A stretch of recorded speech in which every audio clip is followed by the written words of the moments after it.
Voilà, donc ils sont là. C'est les exercices sur la to-do list. J'avance un peu sur les corrections. Je réponds à vos questions aussi, si vous voulez. Comme ça, ceux qui ont déjà fait les premiers exercices peuvent vérifier tout ça et avancer sur la suite. Donc,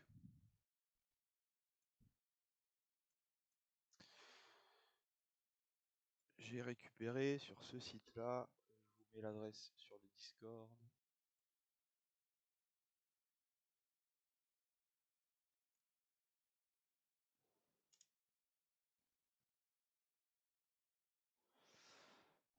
Ça permet de générer des fausses données. Du coup, on peut choisir le type de données, on met le nom des colonnes dans les tables SQL et on peut exporter du coup en SQL avec le nom de la table. Donc là, je suis allé générer 1000 lignes de tâches dans lesquelles j'ai fait générer du texte slogan, il y a quelques mots. J'ai paramétré ici un user ID entre 1 et 100 et le donne, c'est pareil, un nombre entre 0 et 1 sans décimale, donc ce sera soit 0 soit 1. C'est ce que j'avais moi prévu dans la base de données ici, to do. Donc j'ai généré le SQL, je l'ai importé, ça m'a créé du coup 1000 lignes de to do avec des utilisateurs, pas mal de trucs qui seront utiles pour l'exercice dans la visualisation. Je lance le partage d'écran, c'est possible. J'arrive, je me disais il manque un truc. Yes.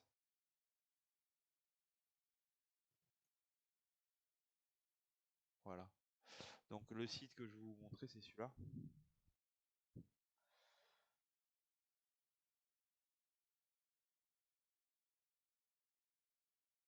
C'est bon. Vous avez les champs, le type de champ, le type de données attendues, des options de personnalisation diverses et variées selon le champ que vous sélectionnez, et vous pouvez générer un fichier SQL.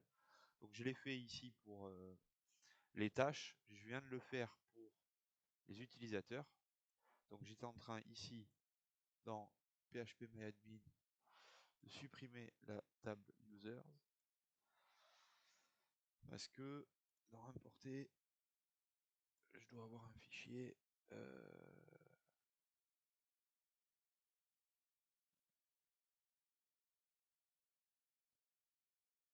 j'ai pas de fichier. Hop.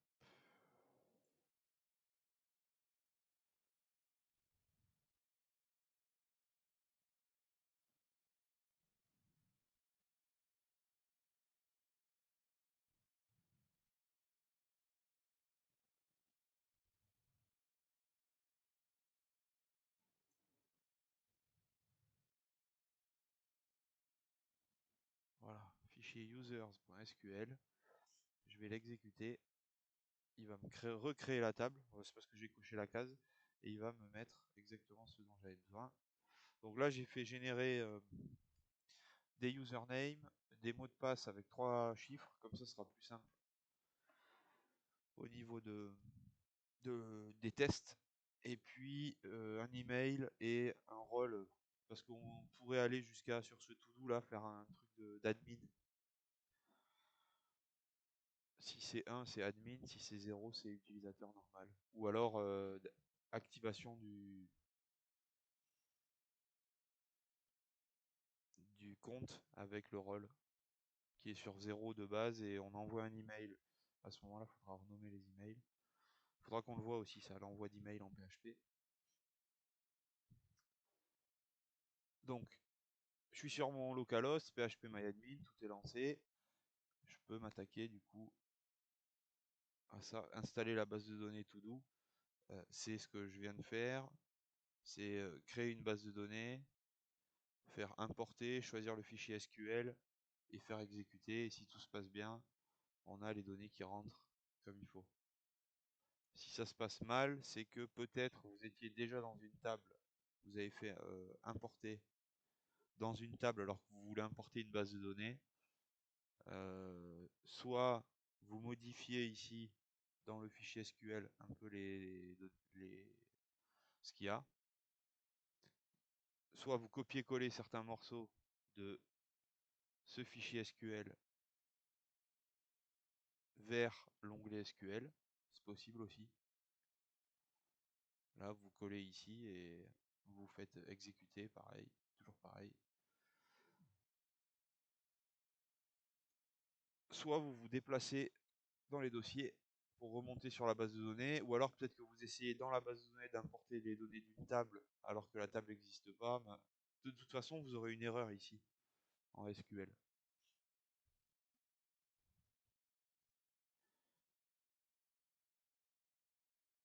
Donc, installer la base de données, c'est OK, et afficher toutes les tâches de To-Do dans le tableau, quel que soit l'utilisateur. Alors, exercice 1. J'avais fait un petit tableau là, qu'il faut peut-être aller styliser avec Bootstrap. Il y a bien Bootstrap, il y a tout ce qu'il faut. Donc, l'idée, c'est en PHP ici, d'aller récupérer les données.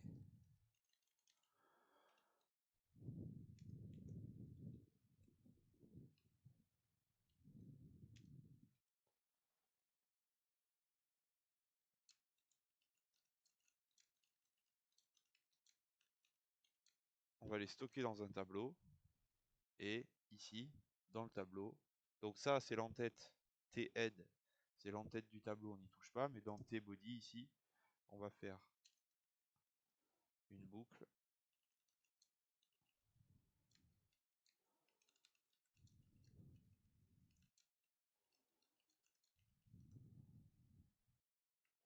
Et elle affichera du coup cette boucle, le tableau. On va même pas le faire là, on va le faire ici. La boucle, elle va livrer à chaque fois. Ici, c'est fin de boucle. Un TR, c'est une rangée dans le tableau, avec dans chaque case ce dont on a besoin. Ou même dans la boucle, des conditions qui font que si on l'avait fait sur les messages, si dans la to-do le done égale 1, on grise la rangée. S'il est égal à 0, ça veut dire qu'il est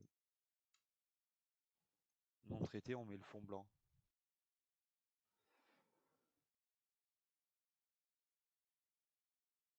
Ok, donc pour récupérer les données ici, il faut se connecter à la base de données. On les a dans l'exercice SQL 1.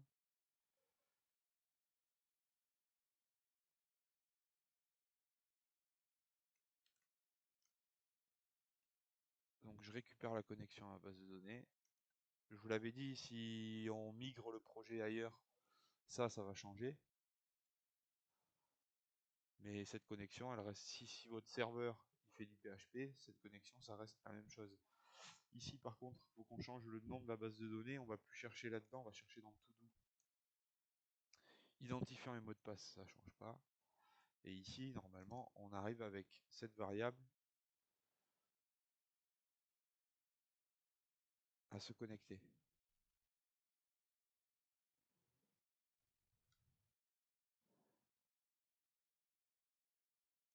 Donc là, on doit aller chercher toutes les infos de la table To-Do. On va faire une requête, request. Ça, c'est du langage SQL. Select all from To-Do. Et on va prendre, là j'ai mis 1000 résultats, moi. On va prendre les 1000 résultats. Ça va faire une grande page, mais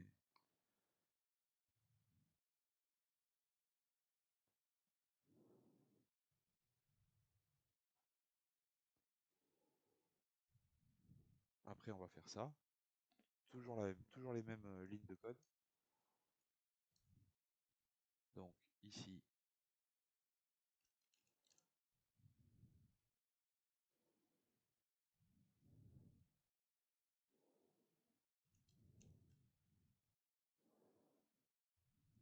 allez, je les renomme. C'est peut-être plus parlant comme execute. Donc je sélectionne tout. Enfin, là en fait je stocke juste une chaîne de caractères hein, dans la variable. C'est ici que je lance la fonction. Donc ça, même pour faire encore plus simple et virer une variable, on pourrait faire ça. Sauf que c'est un peu moins lisible très, quasiment tout le temps, vous le verrez dans une variable, la chaîne de caractères, c'est plus propre. Bon, mais on pourrait faire comme ça.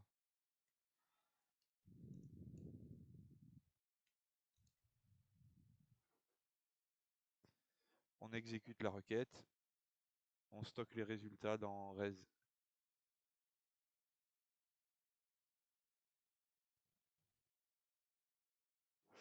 Rien, ça change rien.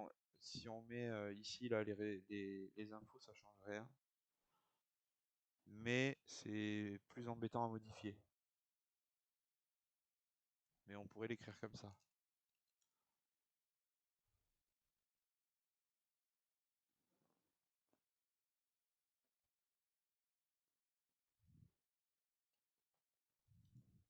C'est juste que dès que tu dois changer, faut que tu ailles au milieu de la phrase.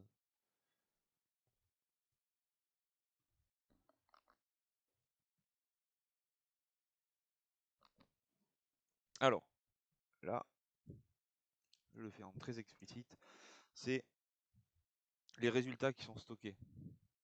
Donc là, on lui demande de les stocker d'une certaine manière.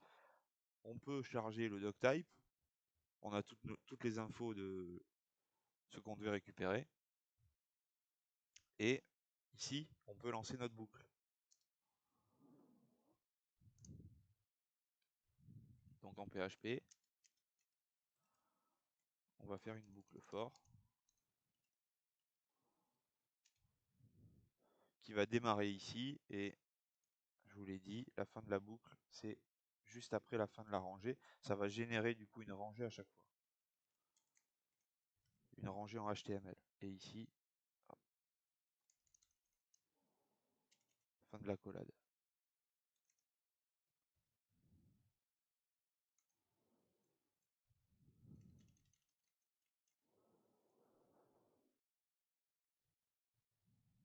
Donc c'est result qu'on va traiter. Si on n'est pas sûr du truc,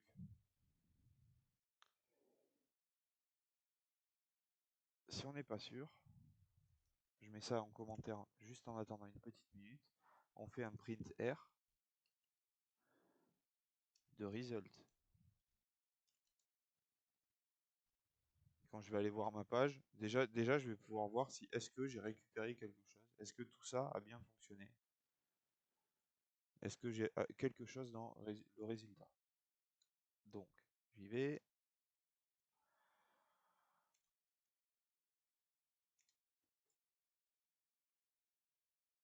Ici, exercice 1. Voilà, j'ai tout ça. J'en ai plein. Il y en a 1000.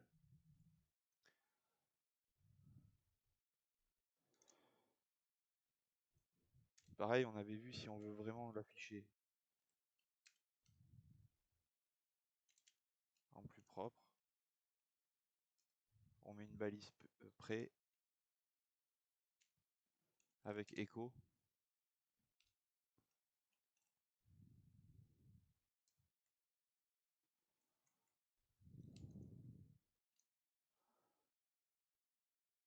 Et donc, si je descends jusqu'en bas, j'ai un tableau avec 1000 résultats dedans.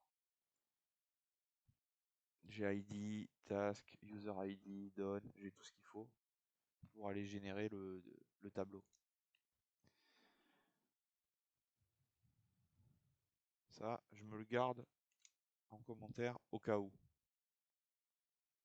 Notamment pour les prochains exercices. Donc cette boucle-là, on l'a vu dans le tableau, c'est des petits mini-tableaux numérotés de 0 à 1000. Donc, ici, on va faire une boucle toujours avec i égale 0, puisque notre tableau commence à 0. I strictement inférieur au nombre de résultats qu'il y a dans notre tableau result. Et à chaque tour de boucle, i++. Si on teste là, Normalement, on doit avoir un tableau avec 1000 fois cette rangée. Elle va se répéter, il n'y a rien de dynamique dans l'affichage du texte dedans. Celles-là, on peut les enlever puisqu'elles ne servent plus à rien. Et on doit avoir 1000 fois ces lignes. Je regarde, et j'ai bien 1000 fois marque auto qui s'affiche. Cool. Ça veut dire que maintenant, là-dedans, je vais pouvoir aller voir ce qu'il y a. Par exemple, ce qu'on pourrait faire là-dedans, avant d'aller afficher tout ce qu'il faut, c'est faire un print R. Alors, non pas de result en entier, sinon on va afficher 1000 fois les 1000 résultats. On va ici mettre l'index.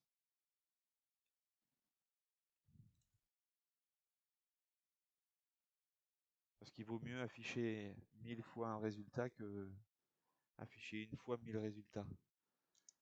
J'y vais. Et là, normalement, voilà. J'ai mon tableau qui se remet en place.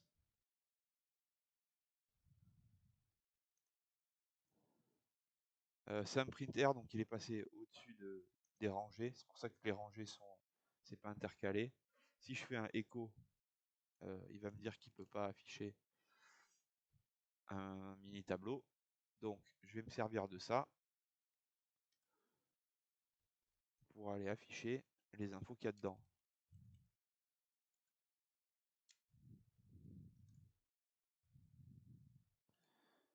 Vu que c'est un mini tableau, il y a des crochets encore. Et ici, ouais, on a l'ID par exemple de la tâche. Ici, on va mettre task. J'aurai le nom de la tâche. Et ici,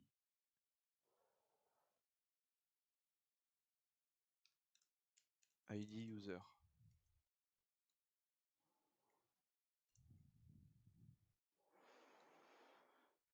C'est ça qu'il faut enlever. Je mets un printer et je le mets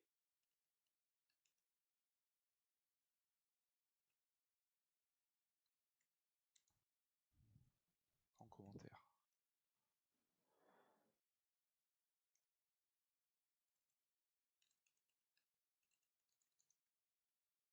Voilà. Du coup, j'ai récupéré mon tableau. J'ai créé 1000 rangées. J'ai l'ID, le nom de la tâche, le user. J'ai tout ce qu'il faut, ça va jusqu'à 1000.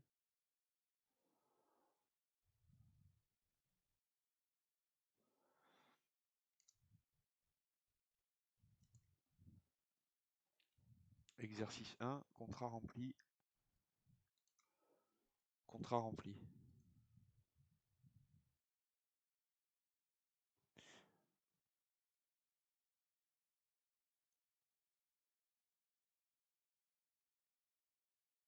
Exercice 2, créer un formulaire d'identification.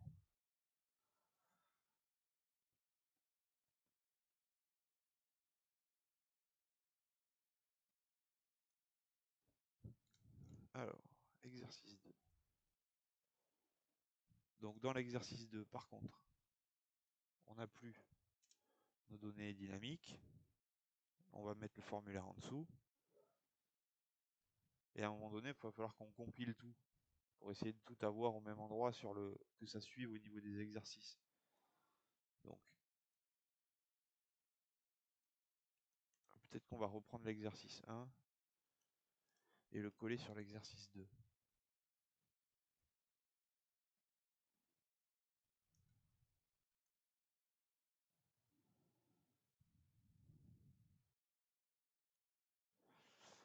Avant de faire l'exercice 2, je fais une petite pause déjà dans la vidéo et ce qu'on va faire, c'est qu'on va faire une deuxième page, entre guillemets. On va améliorer l'exercice 1 qui permettra d'aller voir les tâches par utilisateur. Donc j'arrête et je recommence la vidéo.